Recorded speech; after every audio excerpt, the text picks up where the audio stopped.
2026 সালের FIFA world কাপের দর্শকদের সুবিধার জন্য মার্কিন সরকার নতুন ফিফা পাস ভিসা কার্যক্রম চালু করেছে, যাতে দ্রুত এই পাস দেয়া যায় তারও একটা পরিকল্পনা ঘোষণা করেছে ট্রাম্পের সরকার।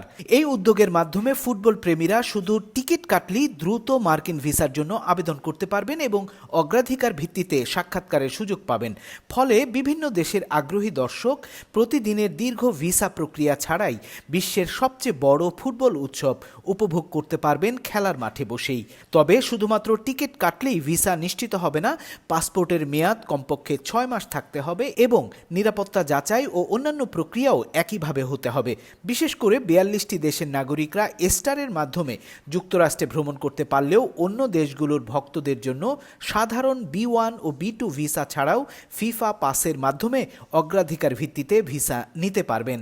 এই নতুন ব্যবস্থা মূলত 2026 সালের বিশ্বকাপের জন্য বিভিন্ন প্রান্তের বিশ্বের নানান প্রান্ত থেকে আসা আগত দর্শক ভক্তদের নির্বিঘ্নে যুক্তরাষ্ট্রে প্রবেশ নিশ্চিত করতে এবং আয়োজনকে সুষ্ঠুভাবে পরিচালনা করতে সাহায্য করবে বলে মনে করছে ট্রাম্প প্রশাসন।